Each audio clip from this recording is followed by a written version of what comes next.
था 100 साल राज करेगी, उस कांग्रेस को आप लोगों ने हाशिए पे लाके खड़ा कर दिया। 90 में से 5 सीट पे कांग्रेस को रोकने का काम किया था। उसी दिन से पूरे देश में बदलाव आना शुरू हो गया था और चौधरी देवीलाल ने सन 1987 में मुख्यमंत्री बनने के बाद सारे देश के अलग अलग राज्यों का दौरा किया, अलग अलग नेताओं से मिले, जो कांग्रेस के खिलाफ लड़ने वाले लोग थे उनको इकट्ठा किया, जनता दल का गठन किया और गठन करके तीसरा मोर्चा इस देश में बना करके कांग्रेस को सत्ता से बाहर करके 91 के अंदर 89 के अंदर कांग्रेस को सत्ता से बाहर किया और जनता दल की सरकार बनाने का काम किया। आज फिर उसी किस्म के हालात इस प्रदेश में, देश में है। आज जो भी कोई नेता अगर बीजेपी के खिलाफ कहीं कुछ बोलता है, जो कोई इसके खिलाफ इसकी पोल खोलने का काम करता है, हमारा देश का प्रधानमंत्री, हमारे देश का होम मिनिस्टर उसे ईडी के माध्यम से जेल में बंद कर देने का काम करता है। आज लोग, हर व्यक्ति इस बात को सोचने पे मजबूर है कि ऐसे लोगों को सत्ता से बाहर किया जाए।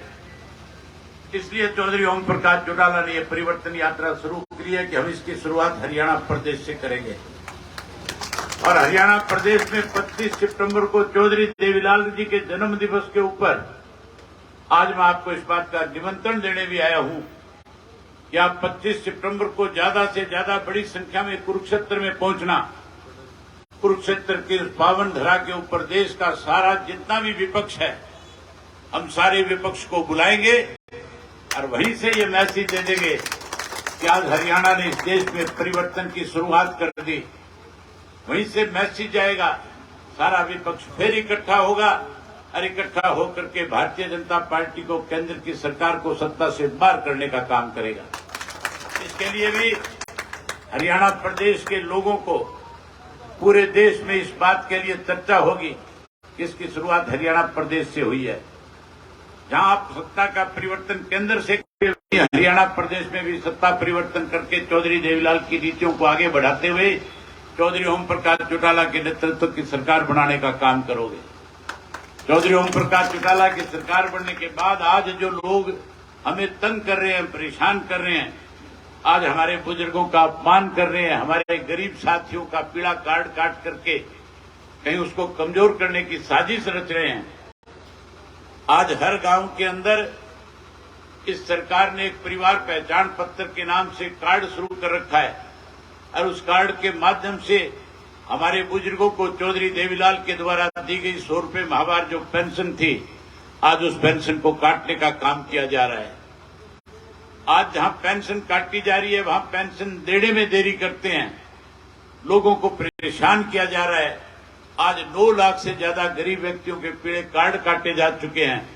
आज तो सत्ता में बैठे लोगों ने ऐसे फरमान जारी कर रखे हैं कि 1100 रुपया आज जिसका आधार कार्ड बना हुआ है, जिसका बैंक में खाता है, उसको ये कहते हैं कि अपना एक पैन कार्ड बनवाओ और उस बैंक के खाते को पैन कार्ड के साथ जोड़ने का काम करो, आधार कार्ड के साथ जोड़ने का काम करो। जब जुड़वाने जाते हैं 1100 रुपये लेने का काम करते हैं। आज अलग अलग तरह के कार्ड बना करके परेशानियां खड़ी की जाती है। आप जैसे परिवर्तन करोगे, जैसे चौधरी देवीलाल की नीतियों की सरकार को फिर से बनाओगे, मैं आपको भरी सभा में एक बात कह करके जा रहा हूं, वायदा करके जा रहा हूं आपसे। चौधरी ओम प्रकाश चौटाला ने जब इसकी शुरुआत करी थी 24 फरवरी को सिंगार गांव से, वो भी नूह का सबसे बड़ा गांव था, जैसे आपका गांव बोखरा रोहतक का सबसे बड़ा गांव है। उस गांव में चौधरी ओम प्रकाश चौटाला ने हजारों लोगों के बीच में कहा था कि सत्ता का परिवर्तन होने के बाद सबसे पहला काम आज जो ये कार्ड बना करके परेशानियां खड़ी की जा रही है, इन कार्डों को खत्म करने का काम करेंगे। जहां ये कार्ड आपके खत्म कर देंगे, वहीं फिर से हर घर के अंदर एक एक राशन कार्ड बना करके सरकार की सारी सुविधाएं राशन कार्ड के माध्यम से देने का काम करेंगे। आज जो पेंशन 100 रुपये चौधरी देवीलाल ने शुरू करी थी, बीजेपी वालों ने काटनी शुरू कर दी। नए सिरे से सरकार बनाओ, हम इसी पेंशन को, कटी हुई पेंशन को तो ब्याज के समेत हर बुजुर्ग के घर पहुंचाने का काम करेंगे। वहीं 100 रुपये जो शुरू करी चौधरी देवीलाल ने, आज उस पेंशन को बढ़ाने की बजाय कम किया जा रहा है हम उसको 7500 रुपया महीना करके बुजुर्गों का मान सम्मान बढ़ाने का काम करेंगे। अगर एक घर में 2 बुजुर्ग पेंशन लेने वाले होंगे तो 15,000 रुपया सरकार से हर महीने उस घर के परिवार के बीच में आएगा, ताकि उसके परिवार में किसी किस्म की दिक्कत कठिनाई ना आए। जहां हम पेंशन देंगे, वहीं आपको याद होगा जब चौटाला साहब मुख्यमंत्री थे, चौधरी देवीलाल मुख्यमंत्री होते थे, तो हरियाणा प्रदेश के गांव के बच्चों को जो पढ़े लिखे थे उन्हें रोजगार और नौकरी मिला करती थी। उन्हें बेरोजगारी भत्ता दे करके बच्चों को अपने पैरों पे खड़ा करने का काम किया जाता था। आज गांव के बच्चों के लिए रोजगार नहीं है, नौकरी नहीं है, बच्चे मायूस हैं। जैसे ही ये नौजवान साथी सत्ता का परिवर्तन कर देंगे, फिर से चौधरी देवीलाल की नीतियों की सरकार बना देंगे, हम हर घर से एक पढ़े लिखे नौजवान बेटे और बेटी को रोजगार और नौकरी देने का काम करेंगे। अभी बाली साहब मेरे सामने जिक्र कर रहे थे, आपसे कह रहे थे कि हमारे पास माया नहीं है, हम हर तरह से आपके साथ हैं, खून का कतरा कतरा बहा करके पार्टी को आगे बढ़ाने का काम करेंगे। मैं आपको आज एक बात कह करके जा रहा हूं। आज आप कह रहे हो माया नहीं है, आप सत्ता में लेकर के आए हो, हर घर के अंदर ऐसा जुगाड़ बैठा देंगे कि कोई व्यक्ति ये नहीं कहेगा कि आज मेरे पास पैसे की कोई कमी है। हर घर में एक एक ऐसा काम करेंगे जिससे हर घर में पैसा आएगा। लाखों लाखों रुपया हर घर का बच्चा कमा करके अपने परिवार को आगे बढ़ाने का काम करेगा। हमने पहले भी लोगों को रोजगार और नौकरी दी थी, आगे भी देंगे। जो नौकरी से रह जाएगा उस बच्चे को मायूस नहीं होने देंगे। हम उस बच्चे को 21,000 रुपया बेरोजगारी भत्ता, सम्मान भत्ता दे करके उसको आगे बढ़ाने का काम करेंगे। ये हमारी माताएं बहनें बैठी हैं, आज इनके सामने भी बड़ी परेशानी है। हमारे देश का प्रधानमंत्री नरेंद्र मोदी जी कहता था मैं आपका चूल्हे से पीछा छुड़वा दूंगा, और ये भी कहता था घर घर में गैस के चूल्हे रखवा दूंगा, गैस मुफ्त में आपको दूंगा। गैस मुफ्त में देने की बात करता था कि नहीं करता था? आजकल मुफ्त मिलती है कि अब मुफ्त नहीं मिलती। तो 400 का सिलेंडर था, आज 1200 का हो गया। आज महंगाई बढ़ा दी। आज जब गैस का सिलेंडर खत्म हो जाता है, हमारी माताएं बहनें घर के किसी मेंबर को कहती है गैस का सिलेंडर बढ़वाओ, तो इस पे विवाद खड़ा हो जाता है, झगड़े शुरू हो जाते हैं घर में। हम ये झगड़ा और विवाद खत्म करेंगे। हम हर घर के अंदर सरकार की तरफ से हर महीने एक गैस का सिलेंडर मुफ्त में दे करके हमारी माताओं बहनों का सम्मान बढ़ाएंगे। वहीं 1100 रुपए इनके खाते में इस बात का भी डालेंगे हर महीने कि इनकी रसोई बढ़िया चल सके, ये किसी के आगे हाथ फैला करके ना कहे कि मेरी रसोई में कोई कमी है, इसके लिए 1100 रुपया इनको देने का काम करेंगे। इस परिवर्तन के लिए संघर्ष की जरूरत नहीं, इस परिवर्तन के लिए आंदोलन की जरूरत नहीं। ये परिवर्तन आप घर बैठे बैठे ला सकते हो। आज जितनी बड़ी संख्या में आए हो, ये इसी बात पे मोहर लगाता है। आज यहाँ सीआईडी वाले भी खड़े होंगे, आज जो मेरे साथ चलने वाले लोग हैं जो इसको लाइव चला भी रहे होंगे, आज चाहे कांग्रेस के लोग हैं, चाहे बीजेपी वाले हैं, चाहे वो जेजेपी वाले ने जिन्होंने आपके साथ दगा किया था, वो सारे देख रहे होंगे कि आज मोखरा में क्या हो रहा है। आज मोखरा के अंदर किस तरह से लोग परिवर्तन करने के लिए तैयार बैठे हैं। आज इस परिवर्तन को करने के लिए केवल एक काम आप कर देना मेरे कहने से। जब एक दूसरे को मिलते हो, मान और सम्मान के रूप में राम राम कहते हैं। कोई बड़ा बुजुर्ग किसी भी जाति का मिलता है, उसके पैर चुटकारते हैं, उसको राम राम करके उसको सम्मान देने का काम करते हैं। सम्मान देते हो कि नहीं देते हो? जहां ये सम्मान दो, राम राम करो, वहां कहना शुरू कर दो परिवर्तन करो। क्या कहना शुरू करोगे साथ में? इतनी जोर की आवाज में बोलो कि कईयों के कान में पड़ जाए और आज से उनका दिमाग ठीक होना शुरू हो जाए।